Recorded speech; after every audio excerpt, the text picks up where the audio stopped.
In today's video, I wanted to talk about the importance of practicing your drawing on an elevated, slanted, or tilted surface. And I also wanted to provide 3 helpful tips that can help you get started with this or move through that awkward, kind of uncomfortable stage quicker if you're just getting started with this or if you haven't really started practicing your drawing in this way. First and foremost, I do want to say that there is absolutely nothing wrong with starting your drawing practice on a flat, horizontal surface like a table or a desk. Most of us get started drawing this way. And we can absolutely start building up essential foundational skills for drawing, such as our observational skills, our hand-eye coordination, and fine motor skills. However, if you continue with your practice for long enough, you're likely going to find that you're hitting a wall with your line quality and your mastery over your drawing medium. Or you're also going to run into these experiences or situations where you're moving along with your drawing and you think things are looking great, but then when you hold your drawing up so that it's more similar in angle to the angle that it's meant to be seen at, you notice major distortions, major errors in proportions and shapes. And this is even more of an issue if you enjoy drawing subjects where specific shapes and proportions or perspective are incredibly important, such as portraits, the human figure, buildings, etc. And let me explain why these two things happen. Firstly, you need to understand that when you're drawing on a flat horizontal surface like a table or a desk, gravity is pulling your arm and your hand down. This can be very frustrating, not only because you can constantly be smudging your graphite or your charcoal or whatever material it is that you're using for your drawing, not to mention it can also create a lot of back and neck stress and tension because you're kind of hunching over or curving over that flat surface. But also, this can make it even more difficult for you to draw lightly, which is incredibly important when you're starting a drawing. And also, working in this way can make it even more difficult for you to really practice holding your pencil effectively for drawing, using the overhand grip, the underhand grip, etc., which I have explained about in other videos. I'll make sure to link to that down below in the text section of this post so that you can learn about basic drawing grips if you haven't seen that video already. Being able to hold your pencil effectively for drawing is essential if you want to improve your line quality. And as you're working, your drawing might look okay, but you need to understand that as you're working with your substrate like this. And this edge of your paper or your canvas or whatever it is that you're working on is a lot closer to you than this edge over here. This is a perpendicular or 90-degree angle from your head and body. And you're not going to notice these distortions as you're working. But even slight variations in angles can lead to major distortion. So what's optimal is to work at an angle that is more similar to the angle that you're viewing your subject at, or the way that I see it, the angle that you're going to be viewing your piece at the end. And even though it would be incredibly impractical and difficult and uncomfortable to work with your substrate at this angle parallel to your body, working at a 45-degree angle or even 30-degree angle is going to lead to much better results than working at this angle. So just to conclude, the bigger the discrepancy or difference between the angle that you're seeing your subject at and the angle that you're drawing at, the more likely there will be distortion at the end. The closer those angles are, then the easier it is going to be for you to recreate effective shapes, proportions, perspective, etc. when you're drawing freehand. And to answer the question, what is the best angle to draw at?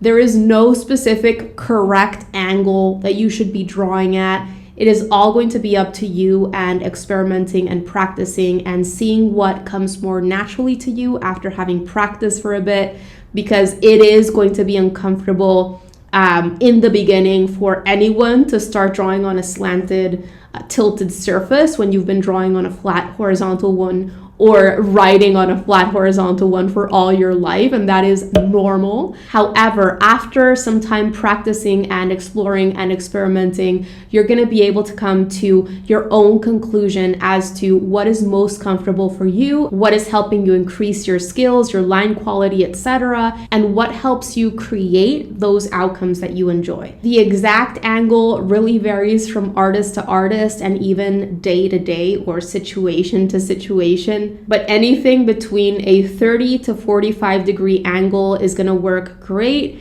And you can think of it as like reaching a happy medium between a flat horizontal surface and a totally 90 degree angle. I know that drawing on a slanted or tilted surface at more of a diagonal can be challenging, it can be uncomfortable, it's going to take practice, but I promise you that if you give it enough time, it'll become more natural and you'll see immense progress in your drawing that you would have otherwise not reached.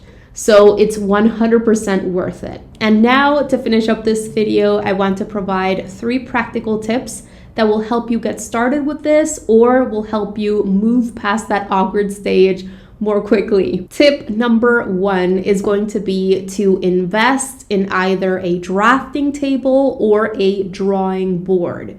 I know that drafting tables can be expensive, but you can buy one secondhand, and you can always get started with a drawing board. I personally have both. I have a drafting table right here in the corner of my studio, and I also have a drawing board, which is propped up against my painting easel right there. And my drawing board is just a plain piece of wood that I got cut up into sizes that I thought would be practical for me for drawing purposes. In Home Depot, I just bought a large sheet of wood and I got the guy to cut it up for me in those sizes that I wanted. But you can also buy drawing boards on Amazon. There are quite a few on there. What I like about having both is that when I'm in my studio, I can practice my drawing on my drafting table.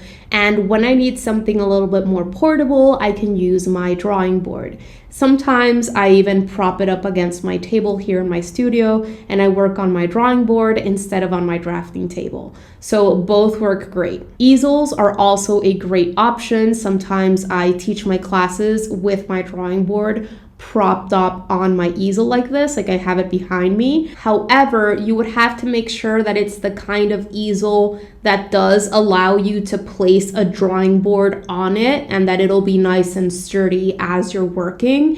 And I wouldn't necessarily recommend you buy an easel unless you paint as well. This easel that I have behind me does offer sturdiness when I am placing my drawing board on it because I can lower this thing right here, and there's also this little thing right here that holds up the drawing board in a sturdy way. And something that I also love about this easel is that I can shift the angle just like I can with my drafting table and of course manually with my drawing board. So get whatever makes sense for you and your budget and continue experimenting with the angle. Tip number 2 is to buy yourself a large newsprint paper pad. You can find them on Amazon or your local art supply store. And what's cool is that you can just tear out one of these large sheets, clip them onto your drawing board with maybe bulldog clips like the ones that I have back there, and fill up these sheets with different kinds of lines and shapes so that you can practice holding your pencil effectively for drawing at this angle. Practicing on larger sheets like this